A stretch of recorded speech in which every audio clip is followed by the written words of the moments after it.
record. What's up? It's Cody from the Keepers of Nerddom. How are you all doing? All right, time to talk about the change that's going to be coming soon in the next few weeks to Warhammer 40k on all of our data sheets, whether that's point values or some sort of changes. I wanted to talk about some hopes for some changes that I see and hope for in factions I play, my friends play, and interact with, and kind of go from there, because otherwise I just don't have enough knowledge of, say, Tyranids or Orcs to go, yes, this is what needs to change. So, first few thoughts, right? I guess we'll start at the top-ish. So Imperial Knights. Well, first off, I can just address Eldari. I don't even have Eldari and stuff, but it sounds like it's such easy changes. I think Tactical Tortoise had a great video about this, talking a little bit about it. Sounds like if their Fate dice didn't confer natural 6s, so then it wouldn't trigger mortal devastating wounds, that would be a really good thing. Okay, period. Like, that would just help. I like that. I think also just points increases on the bigger stuff or the things that have devastating wounds would be helpful. So that way it would actually encourage more things in the codex to be, or the index to be used. That's all I have thought-wise for the Eldari. But they're winning like insanely, so they need to be changed still. It really bothers me sometimes when GW releases things in a very broken state, and just about every player, and even some tournaments were going to ban them before we even had anything other than the first little preview, which is like a data sheet or two and some of their very, very basic rules. And the fact is, they were right. They recognized the writing on the wall that this was insanity. And it was. It came out and it was just as insane as they were speculating. And it's still, after nerfs, insane. So, anyway. Imperial Knights. I think they still need to work on some stuff with towering. I know there has been some house ruling stuff at some tournaments for some windows just being basically blocked or something, I think. And Imperial Knights are interesting because I get it. They should be able to fire things that they can see and be able to see just about everything because they're that big. Totally get that. However, their situation is just that, obviously they have a limitation of movement stuff because of their size and also limited amount of them, but they have so much firepower to bring to bear on things. They're just insanity. And I'm glad that they had some points increases, because fighting them, even with the points increases, is a challenge. And I played Necrons who were supposed to be the durable ones. Wow, even then, like, I was durable, yes, but because of the amount of firepower brought onto me, my durability at times, other than like the warriors, was stretched, tested, you know what I mean? Anyway, I think they could do with some small points increases, even 5 or 10 more points, just because then that shifts what they have access to in a build total. Fix some towering, fix some changes on, some of their points costs, and maybe it's not that armigers get everything, get points increases like the others do, but something just to address. Custodies, I will not be shocked, and I kind of expect that, and it would make sense to me that some of their melee people, just their battle line units get a little bit of an increase, because even if they got 5 points increase per model, that would have a pretty serious impact. Obviously that's a bigger impact than Imperial Knights for 5 to 10 points per model. So maybe the Imperial Knights still have a little bit more adjusting than just 5 to 10 points. I don't know.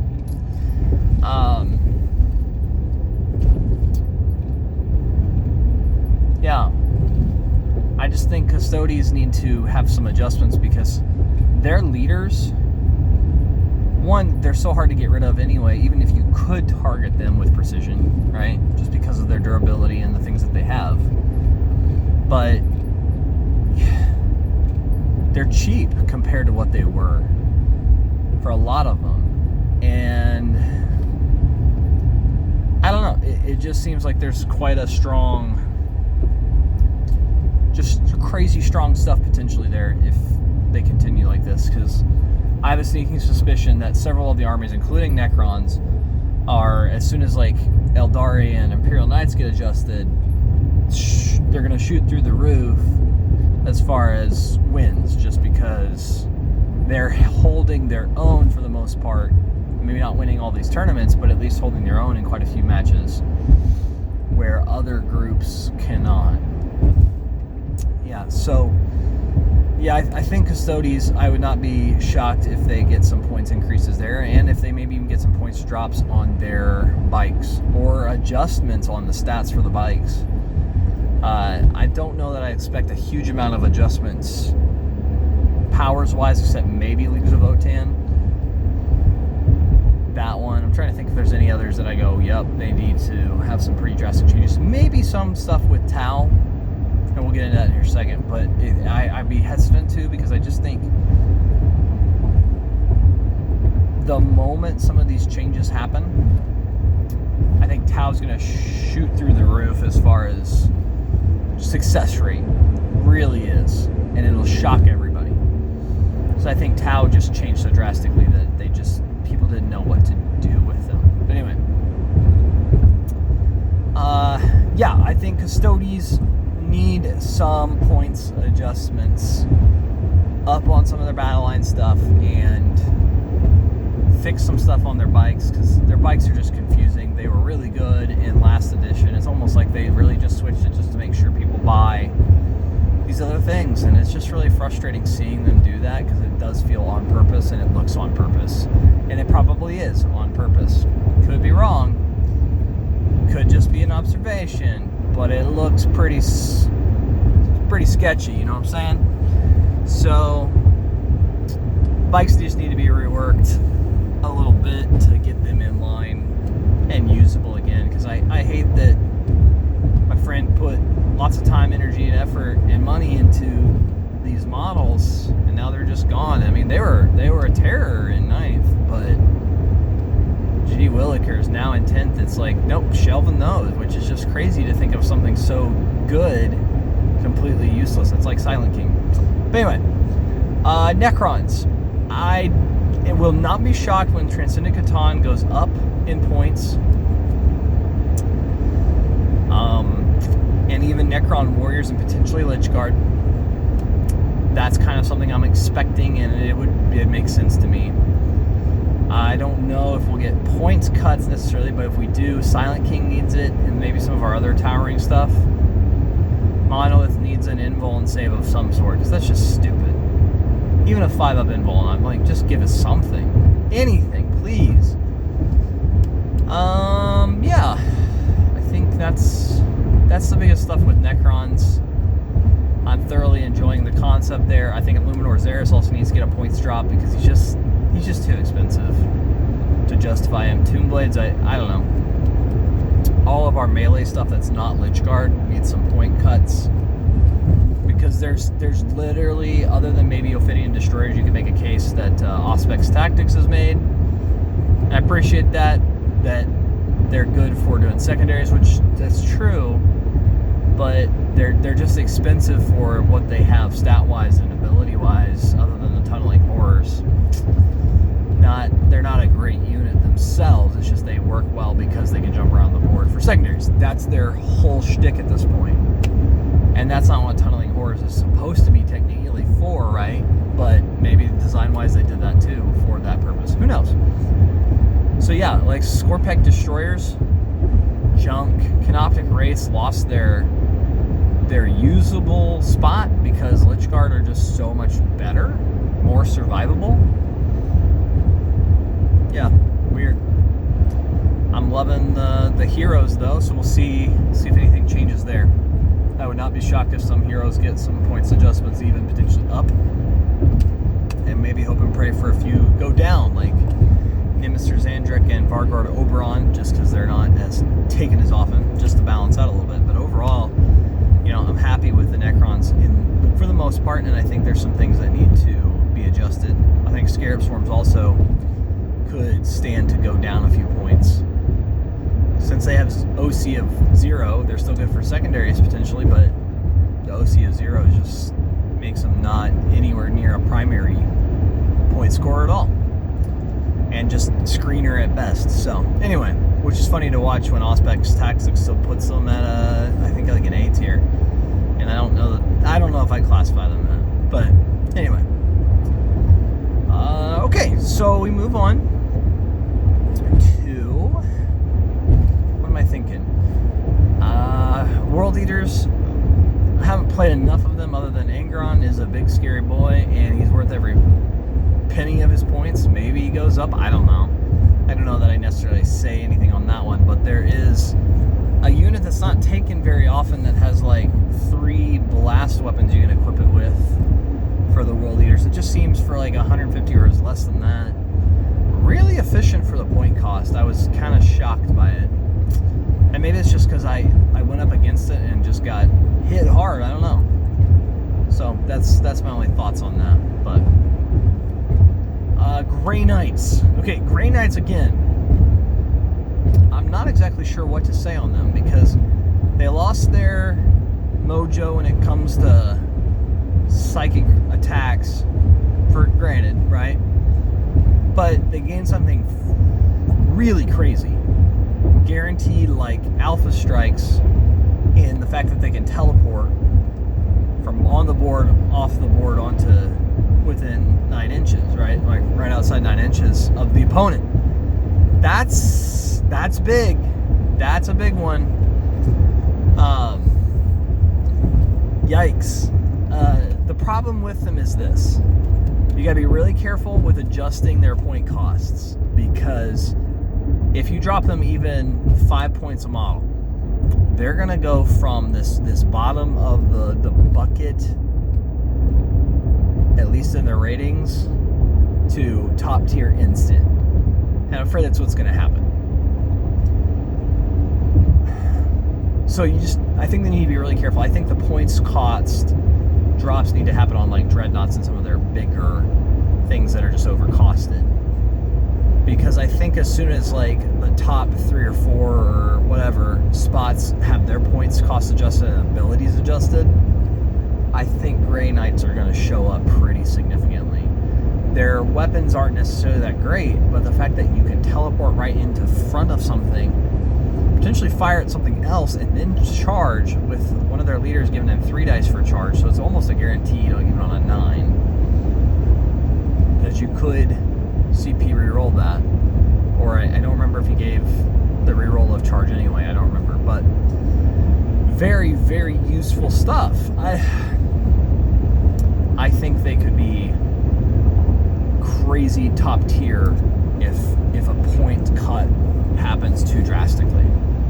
And I don't know anything else that needs to happen, but I think Dreadnoughts, Dread Knights kind of thing, those are where their points cuts need to happen for now, just to make those things more viable. Oh yeah, and Necron's Silent King needs a points cut. Stupid, if I didn't mention that already. He's just, we have something better in Doomsday Arc for way cheaper. Anyway, and better range. It's so stupid. They dropped all of our range on our big Triarchal Minears, and then went, here's your Doomsday Arc having, what is it? Is it the 72 or 48 at least? I think they might be the 72s. Just doesn't make sense. Irritating. Alright. And we've got Tau. Again, I think Tau, the points cuts, if anything, it's just towards smaller units. Don't necessarily cut Crisis battle suits, because those are really good, but it's other things that just make them more viable, usable things. And for them, I'm sure their codex, when it comes out, is going to really change things once we get the Monka version instead of the one we have at this point. And even in my first game with him, I forgot about it and didn't get any of my sustained hits, which probably would have made a big difference. Probably would have taken down Angron. Anyway. Yeah, it's just interesting because I don't know that they need a whole drastic amount to be all of a sudden good. Like, really good. And because I think they already potentially are there, even though their win rate's really low, because they just changed so drastically as well, like Grey Knights did. They're still the shooty faction, but they don't do it as well because they have less AP, and I don't think their ballistic skill actually went down, if memory serves. It was just greater good stuff adjusted there.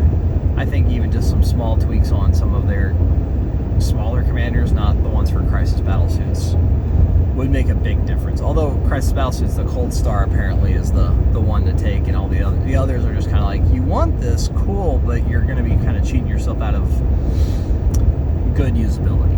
So, yeah.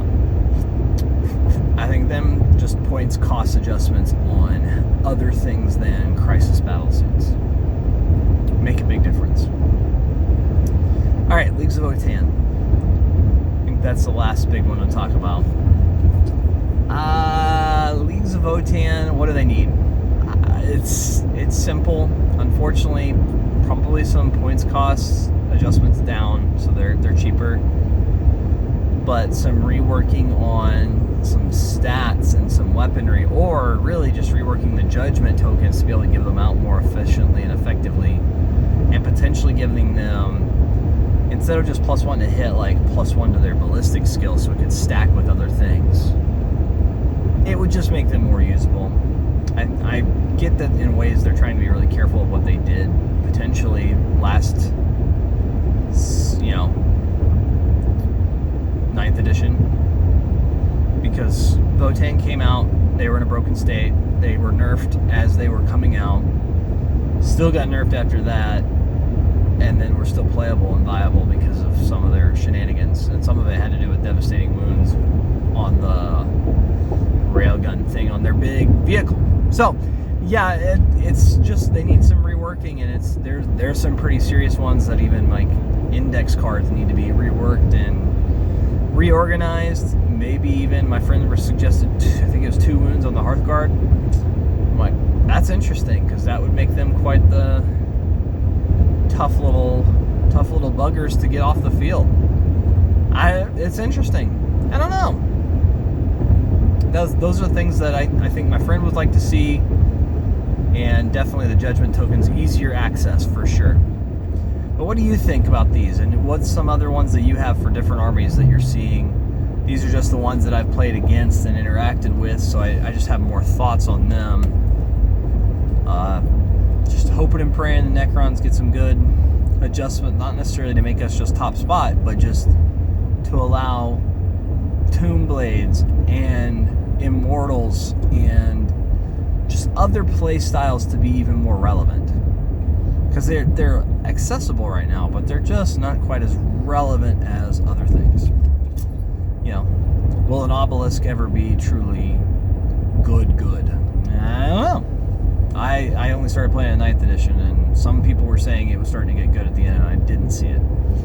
But anyway, I'm going to get to painting and modeling when I get home and enjoy that. But let me know down in the comments below. What is it that you want to see changed for the better for the game? Try to justify it and not just say, I want Thousand Suns to have 12 strength psychic with 7 attacks minus 7 AP for 3 damage. Right? But try to be balanced on this would help the game as a whole. I've been Cody from the Keepers of Nerddom. Thank you for riding with me on this little trip through what needs to change. Bye, y'all.